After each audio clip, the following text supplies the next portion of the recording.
copero que es el técnico Eduardo Bauza. Ayer lo clasificó al San Pablo para semifinales. Ya es campeón con San Lorenzo, campeón con la Liga de Quito y no sabía, el Central también lo llevó a semifinales. Claro, Central en el 2011. ¿Lo llevó él a semifinales? No sabía. Sí.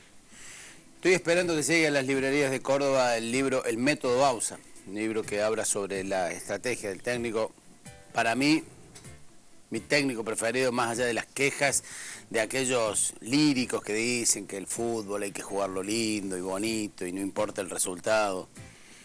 Pero bueno, no quiero ni siquiera opinar sobre aquellos que sostienen de que los que no... cada quien tiene su opinión al respecto. Efectivo, efectivo. Tremendo, tremendo. La verdad que tremendo el Patón y fue los que lo vimos jugar, ¿no? Fue un enorme jugador, uno de los delanteros. Creo que fue el defensor más goleador del fútbol argentino. O sea, era defensor, me parece que fue un defensor goleador. Entre los tiros libres y los cabezazos, la cantidad de goles que hacía como defensor era muy notable. Bueno, vamos, si te parece, a los temas que tienen que ver con la política. Se aprobó ahora a la madrugada la denominada ley antidespido, con esta cuestión que ya había sido anticipada en las últimas horas, que Cambiemos decidió cerrar el debate de que no prosperaran los cambios que impulsaba Massa, decidió abstenerse en la votación, de modo que se apruebe el proyecto del kirchnerismo, y el presidente Macri lo va a vetar en las próximas horas. Podría ser en esta misma mañana que salga el veto, aunque hay un tema a discutir ahí en el Ejecutivo, que algunos consideran que el veto debe ser total, anular en forma completa la norma, o que puede llegar a ser parcial, es decir, que deje algunos artículos en vigencia y vete algunos otros.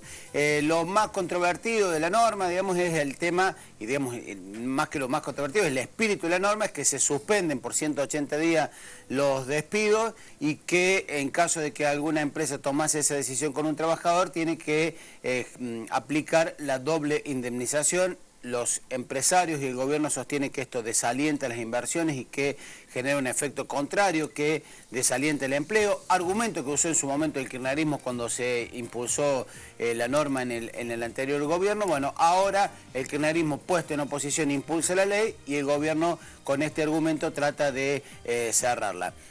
Uno de los datos políticos que interesan para Córdoba es que el del azotismo, esqueletismo, votó junto con Cambiemos.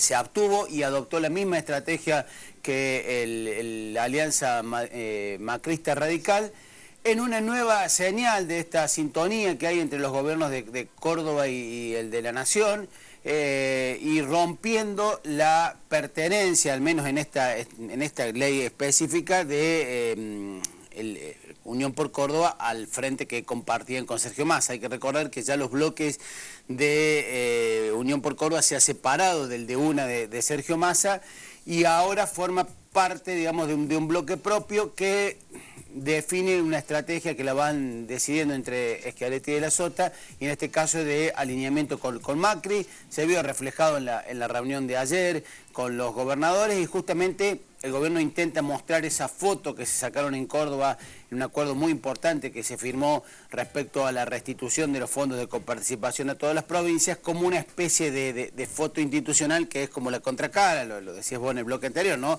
La contracara de vetar una ley que en principio beneficiaría a los trabajadores. Bueno, hay toda una discusión con esa, pero el gesto político de ayer tiene que ver, está muy ligado a esto, más allá de que el gobierno dice, no es una negociación, no cambiamos los votos por los fondos y demás, pero hay una cuestión de gestualidad política. La cuestión es que está la ley, está el Congreso dividido en tres partes, claramente, el oficialismo de Cambiemos, el masismo y algún sector del peronismo y el kirchnerismo, ¿no? Como tres bloques, tres grandes, no más que bloques, porque bloques hay un montón, pero tres grandes agrupamientos en los cuales se divide el Congreso de la Nación y que van cambiando estas sociedades, porque en principio Massa estaba mucho más cerca y le posibilitó a Cambiemos sacar una serie de normas, aprobar una serie de DNU que se dictaron en el primer tramo de la gestión de Macri, y ahora van cambiando en un Congreso que al nadie tener mayoría propia seguramente van a ir cambiando estos realineamientos con el transcurso del gobierno, y en cada ley los va a encontrar en una estrategia diferente. Sí. De todas maneras quería decir algo, Mario Negri algo dijo respecto cuando charlamos esta mañana temprano sobre la sanción de la ley. El gobierno nacional que se dedique a solucionar el problema de la inflación. Porque mientras no solucione ese problema, cada estrategia y negociación política le va a ir costando más de acá en adelante. Momentáneamente tiene, y creo yo que está bien que así sea, tiene ese changüí que siempre se le da a los gobiernos en el primer tiempo. Bueno, le echamos toda la culpa al anterior, recién asumimos, faltan un montón de cosas. Está bien, es cierto, es lógico, pero lo que pasa es que a medida que va pasando el tiempo, vos vas viendo signos de que el problema inflacionario está lejos de corregirse. Y eso le va a ir minando la capacidad de maniobra política incluso al gobierno. Sí, y cada día que pasa es un día menos que le falta esa luna de miel que caracteriza la relación entre la sociedad y los gobiernos cuando asumen, en unas circunstancias especiales, y esta expectativa que ha puesto el propio gobierno, porque esa vara la puso el propio gobierno, de que en el segundo semestre va a haber una reversión muy marcada. El personaje de Nelson K., cuando aparece, para el que no lo vio, es un personaje que imita a Nelson Castro, se viste igual, etcétera, pero es Nelson K. Ahora la muletilla es, acá estoy esperando el segundo semestre. Esperando el segundo semestre. Y hablando de segundo semestre, antes de cerrar y dejarte con la estadística de Bausa, recién también antes de la presentación de la columna hablabas del camino del cuadrado y el segundo semestre. Andás a ver si en el segundo semestre va a estar. ¿Te acordás que en una de las servilletas dijimos acá, por lo menos 6 meses va a estar cerrado el camino del cuadrado, y después lo abrieron, duró un par de semanas y ahora sí lo cerraron, y el gobierno dice 5 meses? Sí. Dice 5 meses porque quieren que esté listo antes de la temporada de verano. Sí.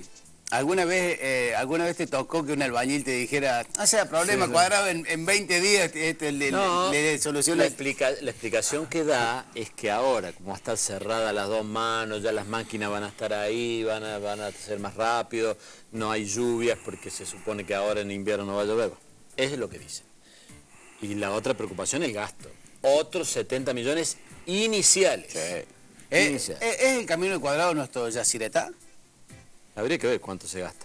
Bueno, antes de ir a los títulos, la pregunta de Roberto, la afirmación de Roberto. Daniel Pasarela es el defensor más goleador de la historia del fútbol argentino, pero por muy poquito sobre Bausa. Es más, hicieron un ranking de los 10 defensores más goleadores de la historia del fútbol mundial. El primero es Ronald Koeman, el holandés, con 193. Después viene Pasarela con 134. Después Fernando Hierro, el español, con 110. Y cuarto, Edgardo Bausa, con 108. Otros argentinos, Rafael Albrecht, histórico de San Lorenzo, en el puesto 7º. Y el jugador de Ferro, Juan Domingo Roquia, en el puesto 10. Trocero después. Central a las semifinales del 2001 de la Copa Libertadores y perdió con el Cruz Azul. Y el año anterior había quedado eliminado en octavos con el Corinthians. Muy bien. Dicho todo esto... Bueno, pero espero que esta copa la ganen ustedes. No es que voy a festejar que si le gana Bausa. Yo quería que lo eliminaran al San Pablo ayer.